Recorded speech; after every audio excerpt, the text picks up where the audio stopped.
इस उपासना में एकमात्र प्रिया प्रीतम को हमें रिझाना है। वैसे जितने भी साधन हैं, शास्त्र सिद्धांत हैं, वो सब परब्रह्म परमात्मा स्वरूप प्रभु श्री हरि को ही रिझाने वाले हैं। हमें इनको रिझाना है। हमारी उपासना है श्री श्यामा श्याम को प्रसन्न करना। जब राधिका श्याम प्रसन्न भये तब नित्य समीप सुख खींच ले। वो हमारे हृदय को अपना निकुंज धाम बना लेंगे, खींच लेंगे। जो हमारा मन नाना प्रकार की अनुकूलता प्रतिकूलता का संकल्प करता है, जो हमारी बुद्धि विषयों में लोक लोकांतर के भोगों में सुख है ऐसा निश्चय किए हुए है, जो हमारा अहम मैं देह हूँ इसी में तन्मयता किए हुए है, जो हमारा चित्त देह के विषय और देह के संबंधियों का ही चिंतन करता रहता है। अब हमें इसे प्रियालालमय बनाना है। कैसे बनाएं? बहुत सरल पद्धति है। आप केवल बात मान लीजिए, नहीं पीछे पछताना पड़ेगा। सुन, जब श्यामा श्याम का हम जस गाते हैं तो हमारे प्रिया प्रीतम बहुत प्रसन्न हो जाते हैं। हमें और चाहिए क्या? हमें यही तो चाहिए कि हमारे आराध्य देव प्रसन्न हो जाए। नाम बाणी सुनत श्याम श्यामा सुबस रसद माधुर्य अति प्रेमदानी। हमें और क्या चाहिए? हमें प्रेम चाहिए, प्रिया प्रीतम की प्रसन्नता चाहिए। नाम बाणी निकट श्याम श्यामा प्रगट रहत निश दिन परम प्रीति जानी। और क्या चाहिए? श्याम श्यामा सदैव हमारे समीप रहेंगे यदि हम गायन करेंगे। एक के कह रहे हैं कि जिस कार्य के लिए आपको प्रियालाल ने आकर्षित किया है उस कार्य की पूर्ति उनके लीला गायन से होगी। भजन नशेनी प्रेम की, प्रेम रूपी ऊंचाई पर चढ़ने के लिए भजन आवश्यक। सेवा सुमिरन लीला गायन यही हमारा जीवन है। जैसे अपने सब सहचरीगण मिलकर के प्यारे जू का ब्याहुला गान करते हैं। इस गान का फल बता रहे हैं कि आपके हृदय में ऐसा रस आ जाएगा, ऐसा प्रेम आ जाएगा जो अन्यत्र कहीं नहीं। सर्वोपरिश्रयी होई प्रेम रस पाव। आप इन महापुरुषों के वचनों पर विश्वास नहीं कर रहे। अब हमको और क्या करना है?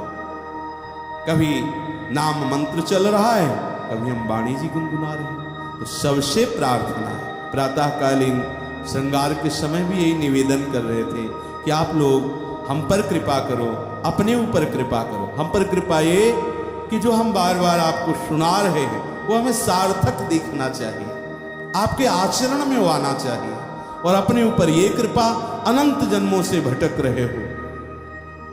प्यारे जू ने अपने महल का आश्रय दिया, अपने प्रेम रंग में डूबने के लिए आपको अवसर दे दिया। बैठ जाओ, विश्राम कर लो प्यारे जू के चरणों में। बहुत दौड़ चुके, बहुत भाग चुके। अनंत सिद्धियां स्वामी जी के चरण दासता में छुपी हुई हैं। आप समझो इस रहस्य को। तो जिस सत्र पे आप उपस्थित हो उसमें आपके पास वाणियां होनी चाहिए और आपको गाना चाहिए। प्यारी जो राग धुनी केवल हो, अनुराग नहीं तो नहीं प्रसन्न होती। और अनुराग है कोई राग धुनी नहीं। वो चरवाहा जानता था क्या कौन सा राग है, कौन सी ध्वनि है, कौन सा ताल है। तो बस बनी श्री राधा मोहन जू की जोरी। आ गई जोरी जू, दर्शन दिए महाप्रभु, बार बार उसकी बलिहारी गए। हो तुम पे रीझ गए प्यारी जू। आप सोचते हैं आप पद गायन करते हैं तो ये कोई साधन कर रहे हैं। साधन नहीं, ये सिद्ध वस्तु है। उसी समय प्रियालाल आपके समीप होते हैं। बस आप गान करते रहिए, किसी दिन पर्दा हटेगा तो आप देख पाएंगे। ही के नयन निहार, हृदय के नेत्र खुलेंगे तो आप देख लेंगे। इसलिए सबसे प्रार्थना है, यदि पढ़े लिखे हो तो गायन करो, नहीं पढ़े हो तो जैसी लाडली की इच्छा श्रवण करो। श्रवण का भी वही फल होता है। पर गायन करने से हमारी प्यारे जू की ये जुगल जोरी बहुत प्रसन्न, और ये प्रसन्न रहे, यही तो हमारी उपासना है।